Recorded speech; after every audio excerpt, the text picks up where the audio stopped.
Welcome, everybody. Welcome to Serena Wages for another of our at-home conversations. And this week, we also have a special guest, Ellie Norris.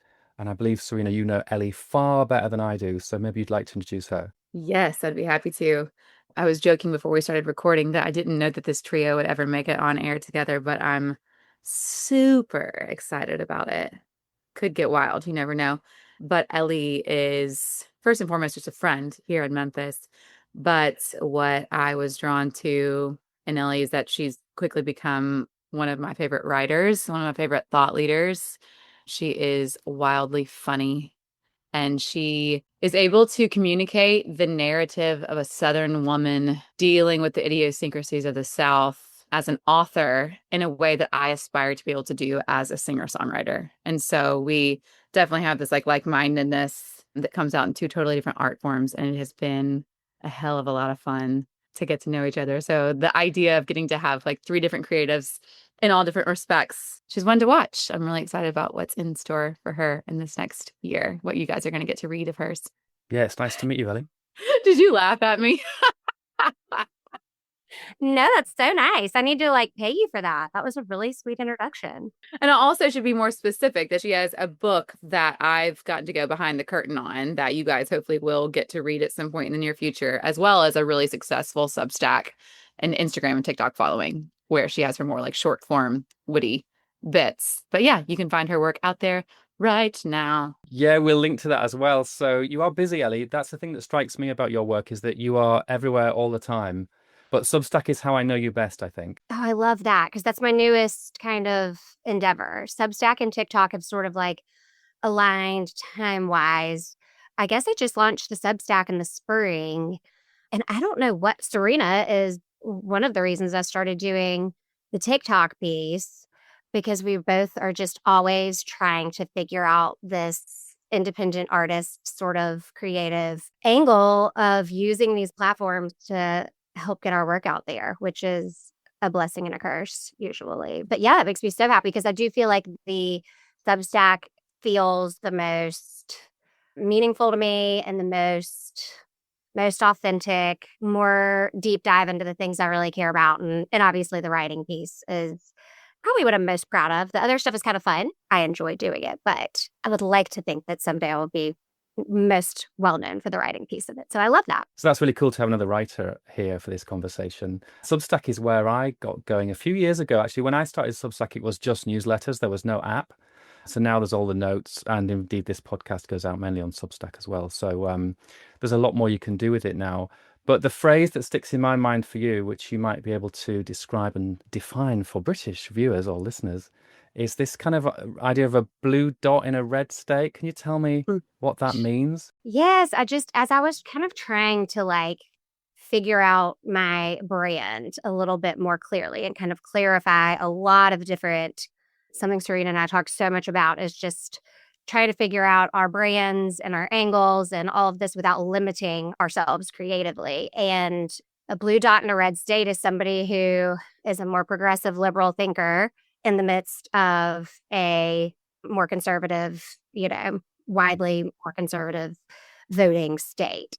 Well, I found that it's a great way to connect to people because I think it's really relatable. I think that when you live in a state like Tennessee that is so just kind of famously conservative, you often just feel very lonely if you think differently or think outside the box or have a little bit more open-minded viewpoint. But what I've noticed as I've started kind of using that as kind of a tagline for my work is that there are so many more people that feel that way. I think we're just usually quieter because it's a little bit scary to go against the grain and to show up in spaces where you're not sure if you'll be welcomed or you're not sure if you're going to be starting a fight so we tend to Southern women, I think even just kind of across the board, we're kind of raised to be quiet and to just not share too many opinions on things, which doesn't work well for me or Serena. But Well, people who have heard other episodes will realize that you're certainly not the two quietest women in Tennessee, are you?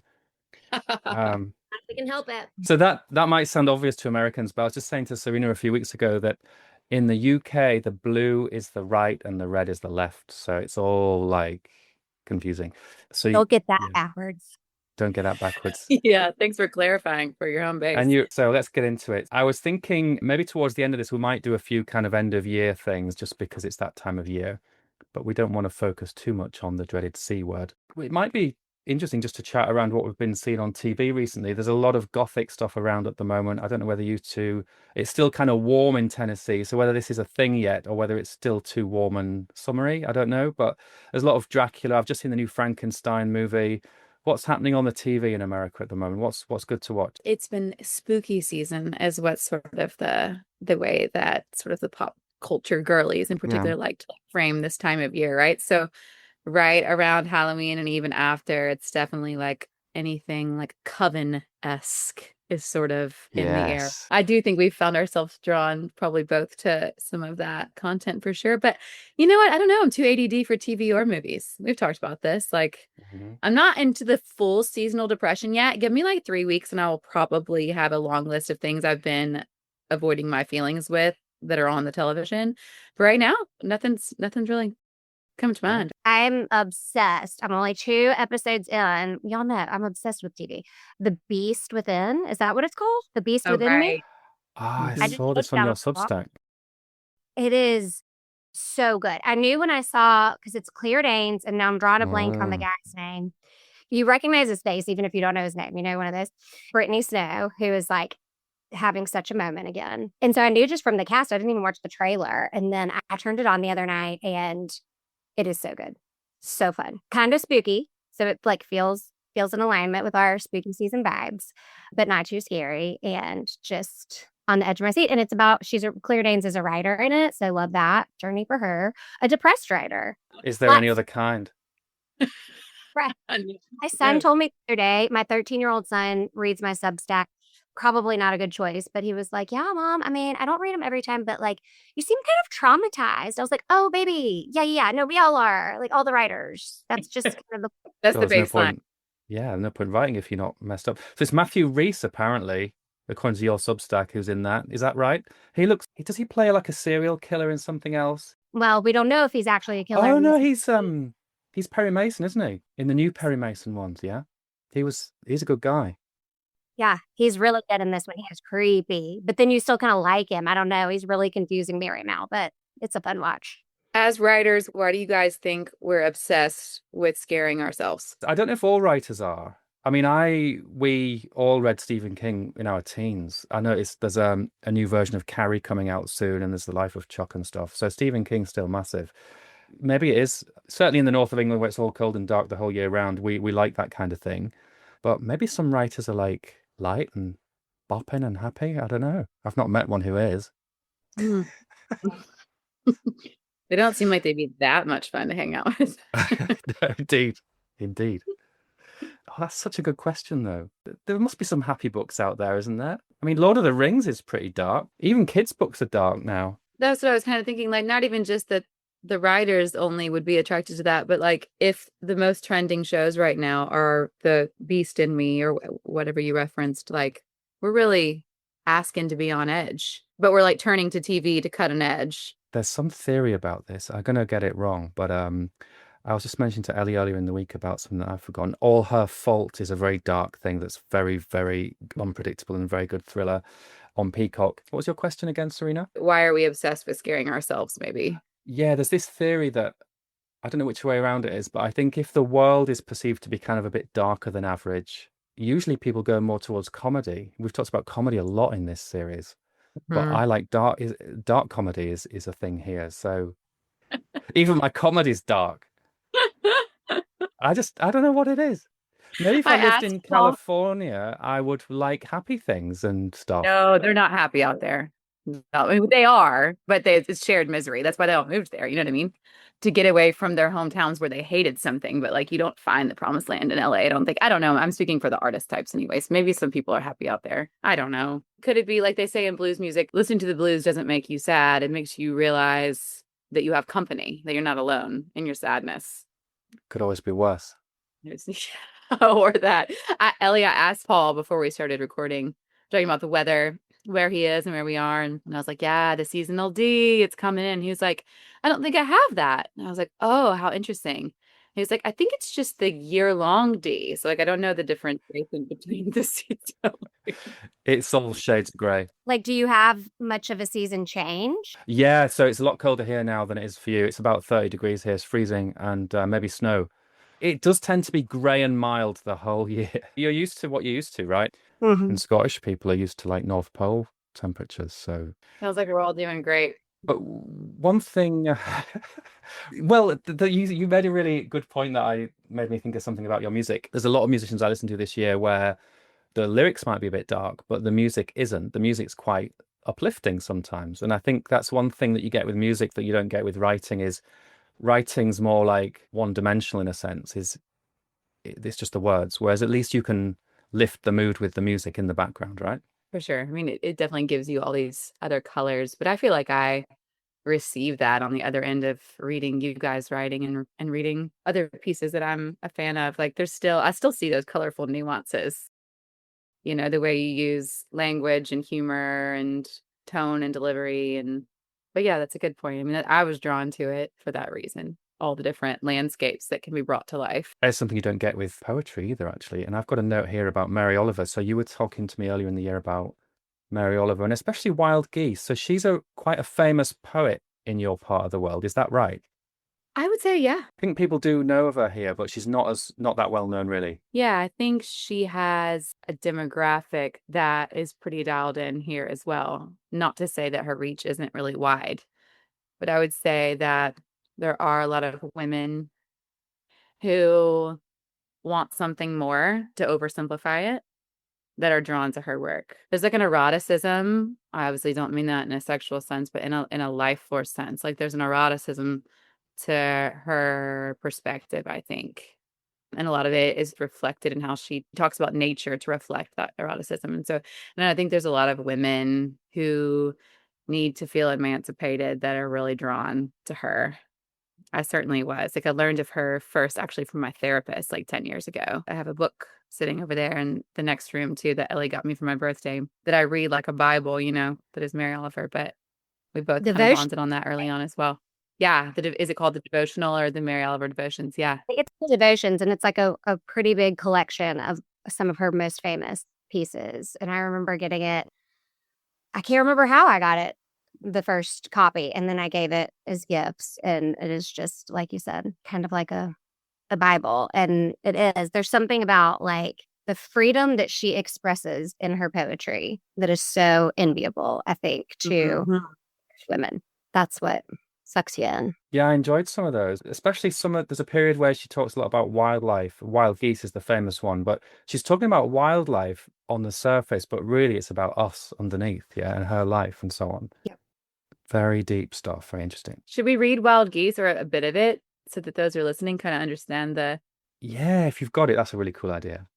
Okay, I'll read it fast. You do not have to be good. You do not have to walk on your knees for 100 miles through the desert repenting. You only have to let the soft animal of your body love what it loves. Tell me about despair, yours, and I will tell you mine.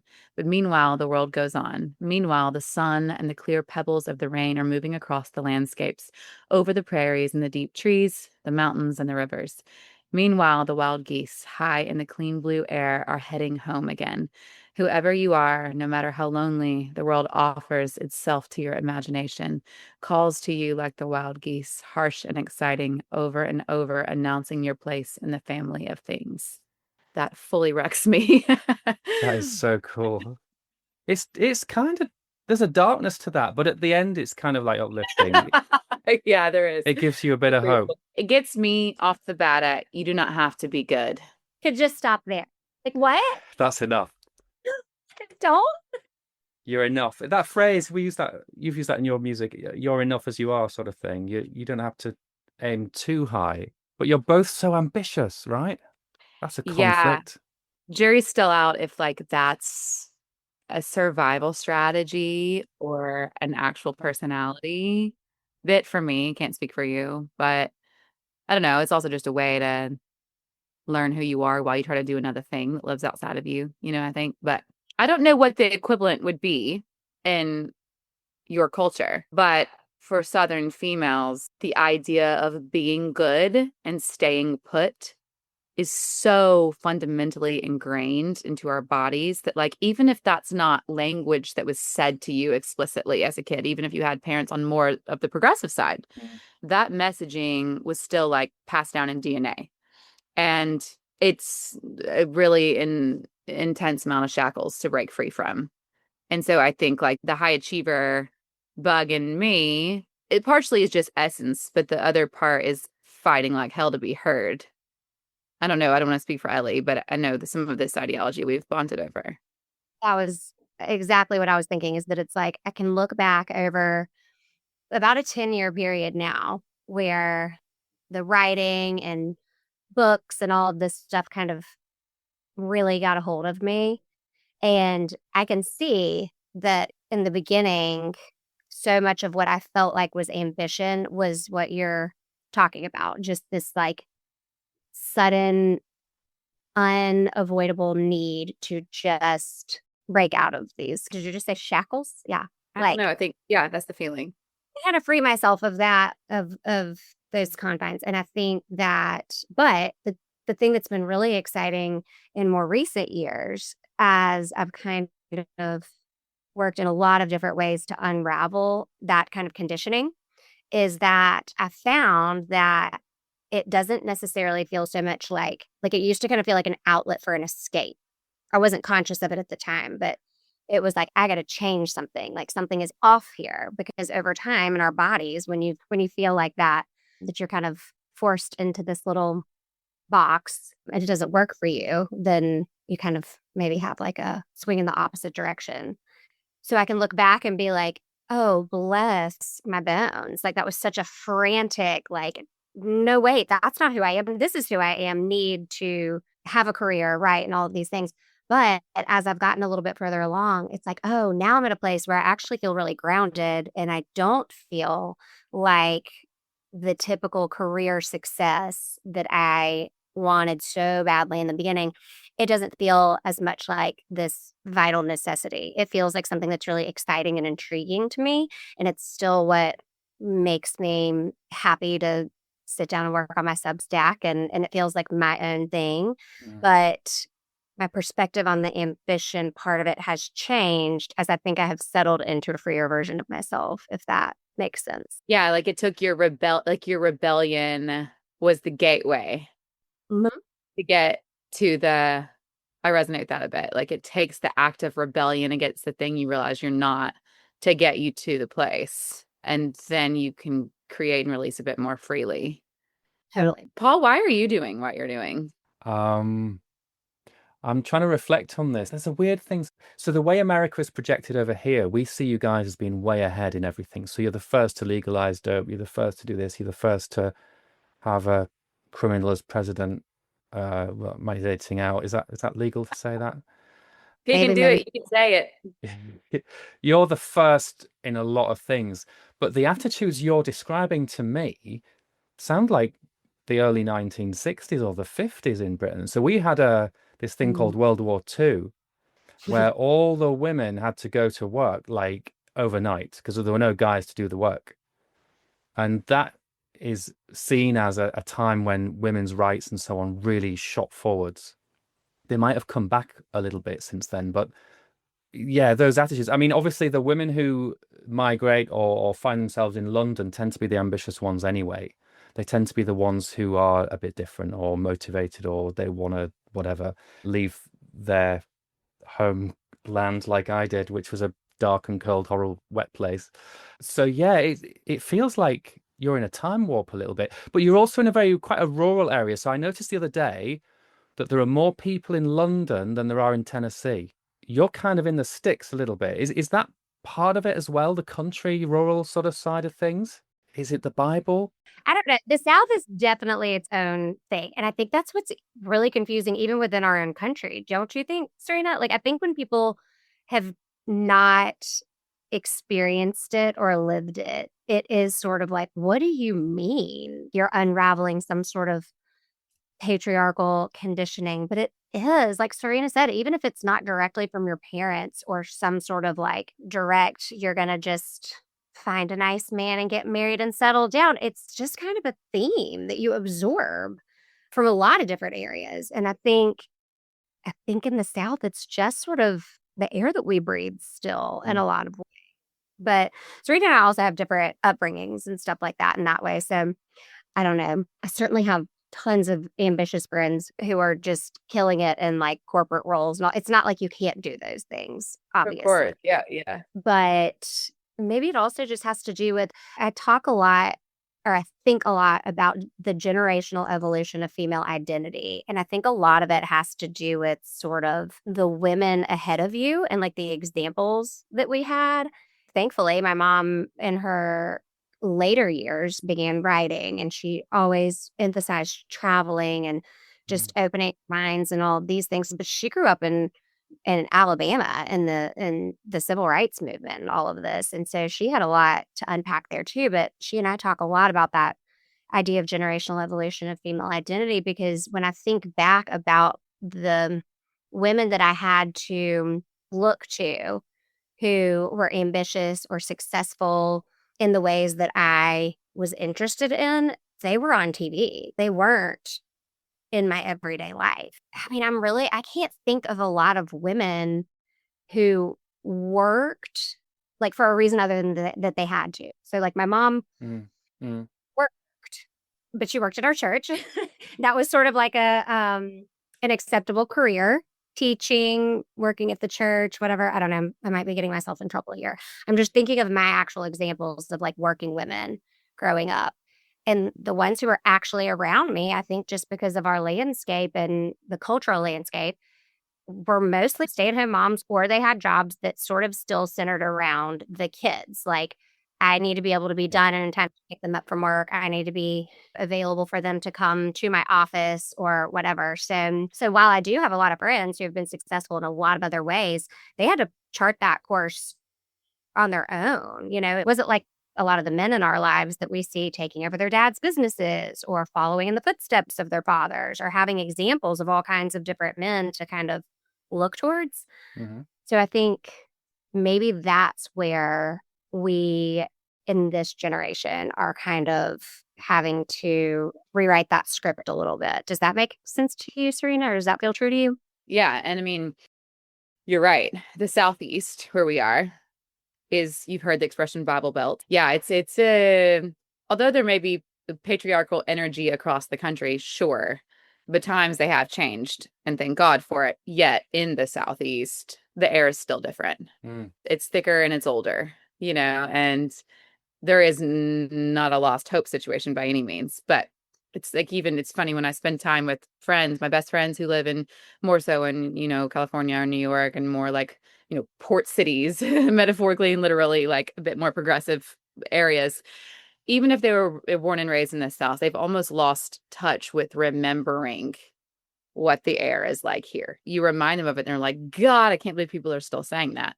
And, it's like, oh, yeah, that's what they said at the grocery store and at the dinner party and at the wedding and at the this. And here in the South and the Southeast, most religious weddings still read from the pulpit, wives are to submit to their husbands during the ceremony. Like, it is atypical to not have that in a religious wedding here in the South, and so and it's like, even if the couple's getting married says they don't believe in that ideology, it's still a standard part of like the rhetoric shared over this like sacred moment in their lives. So whether real or implied, like, it shows up. And I would argue that like some of us are born more sensitive than others. And like when I was a little kid growing up and you went to church and they said, you're born bad, but Jesus, this white guy in the sky, can turn you good, I took them really seriously, and I was like, well, shit. Okay, white Jesus, I must devote my life to you in order to become good. And it's like, I believed what my elders fed me. Some might say for better or for worse. I said there's some real negative underbellies there, and so I guess in ways it can be tired rhetoric to like continue talking about it, but it's also really easy to return to talking about it, because it's like, it takes a lifetime to unlearn fundamentals like that. And although the shackles don't feel intense at all, like, neither Ellie or I are scared to express freely to the world what we think about all of these things. We also feel a calling to do it because most people around us are scared. And I would say like Ellie, in the early days of her, like really, well, once I got to know her, she'd already built a huge following for herself, but like getting to hear from her sort of the way that people reached out to her because her narrative affected them and stirred something in them, almost like secretly admitting that they needed her as this like ringleader of this thought they hadn't yet been able to articulate. There's proof in that pudding, you know? I know what you're talking about. Like, I often feel like what the community of my dreams is like starts as this kind of secret little society. And then my hope would be that then eventually they all get to the point where it's like, oh, this doesn't have to be a scary thing to say out loud. But I do often have women send me messages and say, like, I'm afraid to say that, or like not allowed to say that in my home. And we're talking about grown ass women, like in the year of our Lord 2025, who really do still feel like they have to watch what they say to their husbands, to their parents, in their churches, in their communities. And it's just, I do feel really lucky in that way that although was raised in this sort of Bible Belt bubble, I've got such supportive parents and a husband who knows far better than to to ever be like, don't say that. But yeah, a lot of women don't. And I think that's what kind of motivates me more so than I think a lot of times the political side of things, speaking to it kind of makes me nervous because I feel unqualified because I don't know enough about these things. But my goal is always just to get women, especially in this area, thinking in a different way. Like, I'm not telling you what to think or believe or how to vote, but like I'm telling you, it is okay to think critically about these things that have just been fed to you your entire life. And it is okay when you feel in your gut, like, hey, this doesn't make sense to me anymore, to explore that a little bit more deeply and to form your own opinions. Because oftentimes the women who do end up saying things implying that they're nervous to actually vote in a different way or speak in a different way or whatever it is, I'm sitting there and I'm like, oh my God, they're so intelligent. They're so smart and they're so strong. They're just scared. And I think I've been in that same place in my own kind of evolution. And so I think, yeah, that, and I feel like that when I listen to Serena's music, that it's like her perspective and her voice is so empowering in those same ways. And so I think that's another kind of shared goal that we both have with our work. You're kind of survivors in a way. So we're thinking back to our childhood in the 80s. The church hasn't been a thing. So I've said this to Serena before. There are Christians in the UK, obviously. There are lots of other religions, but church isn't a mainstream part of most people's lives here, and it hasn't been for maybe 30 or 40 years. So we didn't have to unlearn that bit of it. The Bible was not a thing in our childhood at all, which I guess gives us a bit of a head start in that there's less to rethink or unlearn. But also, I've got the more scientific brain. So when people say things like the universe or the world was created in 7 days, it's like, no, it wasn't. I mean, a 5-year-old knows that straight away, right? It's not possible. It just doesn't wash with me. It's just on its face, not true. Can't be true. And then you start to question everything else and you go through, well, if that's not true, is this true? And the fishes and the 5,000, can that be true? No, that can't be true. It's just not going to work. And Paul, Was in fourth grade, I will never forget being like, hold on, guys. I got to this call ain't bullshit true. here. Because I read the 3 other books that were recommended of the book that you guys told me to read about like how they tried to like water down the whole evolution thing and say it was like, like they wanted to like say the words, so they were teaching you well, but they didn't want to like really explain what it was. They didn't want you to figure too much out, right? But when I raised the flag on the play of like, wait a second, this seems impossible, I was told verbatim that doubt was the devil. And then they show you pictures of the devil, and it's a guy with horns and fire around him who's coming to like that fire on you if you give in to him, right? So basically, critical thinking will make you die in a fiery pit, right?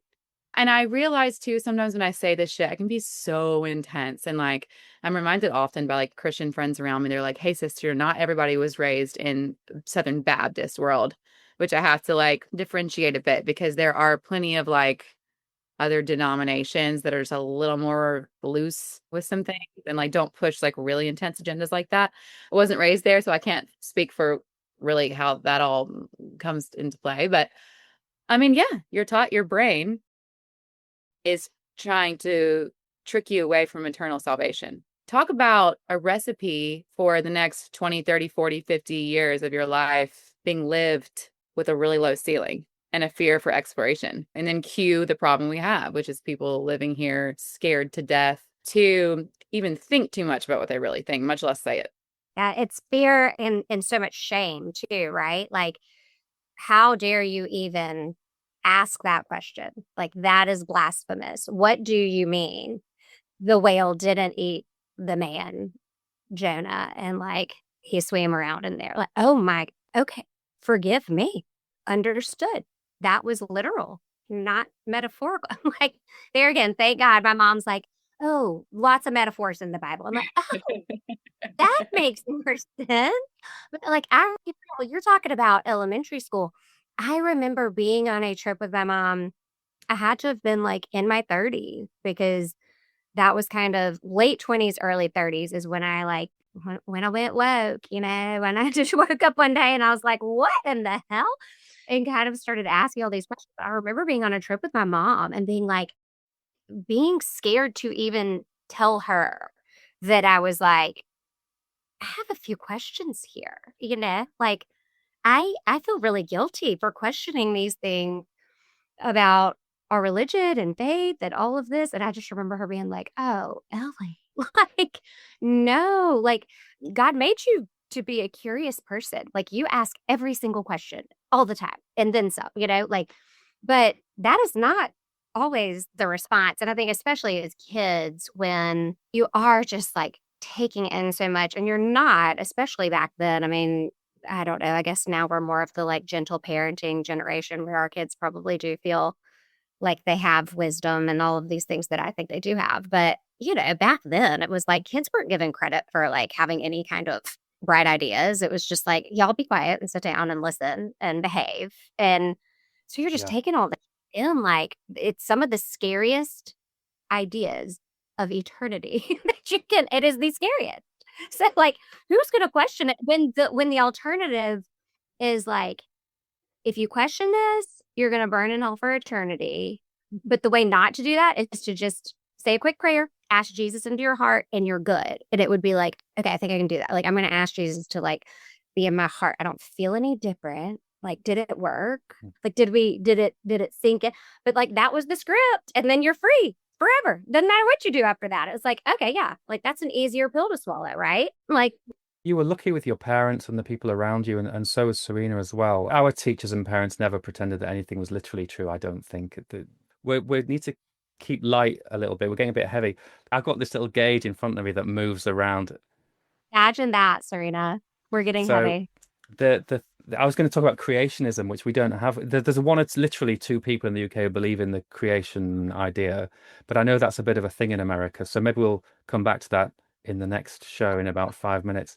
Samina, you asked me a question that I dodged about why do I write, and we were talking earlier about writing or being an independent artist in the sense of making money. And I think when I started writing very first early doors in my teens, I did want to make money. That was the primary thing. But I very quickly realized that was a foolish goal. And I no longer do it for that reason. But I think if they can do that, anybody can do that. And then you quickly realize that's not the case. They're a little bit, whatever it is, better. They're quite happy to write page turners that are really thin. Mm-hmm. But I was going to ask a bit more about Ellie's Substack and so on. And I saw on your website you've got a book. So is the book finished or is the Substack instead of the book? What's your 2026 looking like, Ellie? Well, first of all, I'm just glad that you reminded me I have a website. I often forget that that's a thing. I did one time. I don't know. Somebody was like, you should buy your domain before someone else does. And I'm like, all right, check the box, like whatever I need to be doing here, which is not entirely unlike how the Substack came to be. I believe it was my friend Sophie who did my branding, the colors and branding kit and stuff for my Instagram page a few years ago. I think she sent me a podcast by a successful cookbook author who started a Substack because she actually I'll try to tell her story briefly. I believe her first book was New York Times bestseller. I mean, very successful book. A few years later, she went back to her agent, publisher, whatever, with an idea for her next book. And the landscape of publishing had changed so much because of social media that even though they knew she was capable of reaching her audience, that she had something to sell, she didn't have any social media following. And they were like, no. She said at first she kind of rebelled and was like, I'm not doing that. I'm not playing this game. She was so frustrated. And then COVID hit and her other jobs kind of fell away. So she was like, I was pretty desperate and also at home all the time. So she started showing up on Instagram, that then led to showing up on Substack. And it wasn't until she was making enough money, which for her, it happened very quickly, it sounded like, where her brain just sort of released the idea of traditional publishing. She was like, why do I need to traditionally publish right now? Like, I'm making the money already. My book idea is already out there.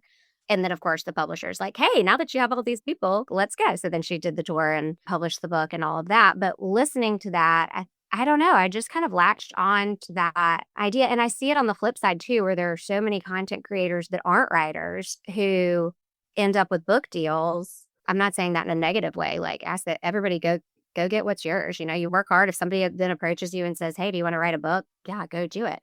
But there are a lot of content creators that don't consider themselves writers who are now on the New York Times bestsellers list. And so I think part of it is trying to keep up with a changing industry and learn as much as I can about a changing industry. And then there's also probably like a self-preservation aspect of it, where the alternative of traditional publishing is to just send letters to agents and hope somebody wants to represent you and then pitches it to the publishing thing. And that can be really depressing. So I feel like, yes, I forgot to answer the main question. I do have a completed book. I have 2 versions of it.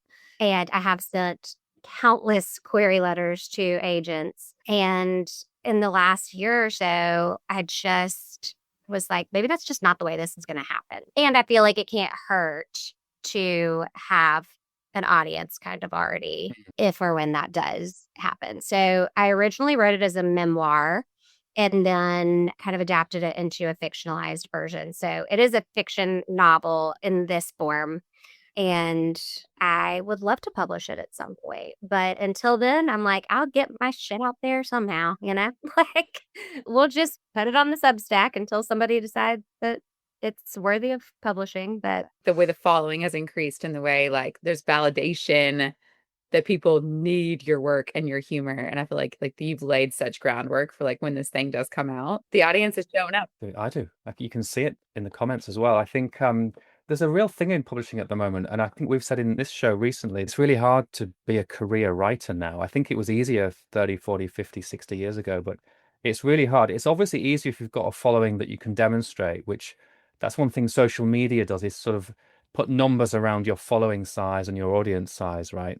Substack's a good middle ground, but I wanted to ask you, you've sort of answered it in a way, is in this day and age, do we actually need a paperback or a hardback?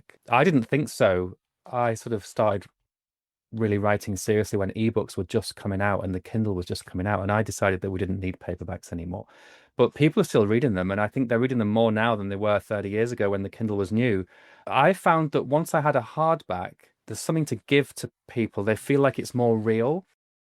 You know what I mean? Than Substack. Does Substack feel real to you? I think it's a perfectly reasonable, it's a thing. yeah, there are a lot of writers on there too who I've seen will actually just put chapters of books out there for their posts. And I've gone back and forth. Every now and then I'll throw in one that is a vignette or a piece from the book if it feels relevant to kind of what's going on or in alignment with what I'm feeling that week. I've gone back and forth about that because I love the experience of holding a book in my hand. I love the way they smell. I love giving them as gifts. I love going and sitting in a bookshop. Like, somebody told me I had to go shopping. I would rather be in a bookshop than a clothing store. And I would leave with a lot of books that would just sit on my nightstand. I don't finish them all. I'm so all over the place. I have 1,000 books that I have started reading and not finished. So sometimes I feel like, there again, a little bit of imposter syndrome because people always think of me as being like super bookish. And I'm like, oh, but I'm also, I don't know. Do we have ADHD? Is that a thing? If it is, I have it. But yeah, no, I love the experience of an actual book, but do we need it as far as being able to have an audience and get our work out there when there are platforms like Substack? Probably not anymore. Yeah, it's an interesting one. We tried to get my daughter into Kindle and she just would not use it. So I think it's not even an age thing. It's just some people are happy with Kindle and or whatever the equivalent is, and some people prefer the books. I really prefer the physical books as well. And I do think it's still got a cultural weight to it. It means something more. So your year next year, if we move on to looking forward, is about developing the Substack audience, getting that bigger, blowing that up, and maybe starting to think about a book deal, or maybe you can just publish it yourself, right? Serena loves to ask me when I'm just going to self-publish, and never say never, but I think that's another thing that I've read a lot about, and it is very hard to reach the level of success that I envision in my brain. It's like, I don't know, maybe this is just a personality flaw. To me, it sort of feels like I want to like go big or go home, all or nothing. Like I either want to be on the New York Times bestsellers list or I just kind of want to like hang out at my house with my kids. Like I don't really want to go and like carry my books all over the country and like beg people to read them and ship them myself. I don't know. Maybe I'm just a little lazy in that regard. I would like the big machine to just go pump it out there for me. And I think if they don't want me, that it's not ready yet. And I can see that. Like from the first version to the second, and maybe there will be a third at some point. I don't know. I can see where I'm like, oh, thank God I didn't self-publish the original version of this. Like it wasn't ready. So I think I have a little bit of a woo-woo spiritual belief that it's like the timing is going to work if and when it is meant to work. Self-publishing at this point to me feels like forcing something that just may not be ready yet. I totally understand that. There's a whole thing about, especially self-publishing fiction novels, is like, if I can't even persuade an agent to read it, you know what I Yeah. mean? Is it any Yeah. good? That's a real thing. It's a valid question. But the problem is agents are notorious for never reply. I emailed somebody in February and I'm still waiting for a reply. Serena, you've got a huge year next year coming up, a new album, yeah? Yes, I'm super excited about it, but it's a very similar space you guys are in. But yeah, I am lit up about it. I'm lit up to release it. It's 10 tracks. It is fun. We've talked about it a bit in the past. I'm really proud of it. It's so different than the last, like we've talked about, but it's aligned and it's got a lot of energy that's like teaching me how to be where I want to be in life right now, So like I kind of do feel as narcissistic as it might sound to say, my own project is kind of like helping lead me down a path that I really want to go down. So, and also I'm terrified, and also I have all of the same qualms and confusions around self-release, just like what a damn journey. I reckon you've got an advantage here. So one of the good things about music is that unless you literally play and record everything yourself and you engineer it yourself, you're in particular working with maybe half a dozen people, right? So you've got that half a dozen or more people who are working on it with you. Whereas we don't have that, right? We're just on our own. Yeah. We literally have nothing. In some ways, I like the nothing because it means I can write, as I have been doing this week. I've written 10,000 words since Friday on the book. I can write whenever I can fit it in. I don't have to wait or book studios or book guitarists and all this stuff. If I feel like writing or I've got time, I can just do it. But I have no idea if it's any good. Do people ever write by committee? Is that a thing? Only in comedy, if would you believe. So comedy, yeah, and Hollywood shows and TV shows, Right. yeah, that's a thing. The writer's room is a thing. But in novels, especially in the age of AI, you're expected to write it yourself. And if you get Wow. help, it suddenly dilutes it somehow. It's a weird, different thing. Yeah, it makes absolute sense. So thank you to Serena Wages again for that chat. And it's so nice to meet you, Ellie Norris. Thank you for spending your time with us this evening. Nice to meet you and chat to you and spend time with you as well. Thank you, Paul. Thank you. So nice to meet you.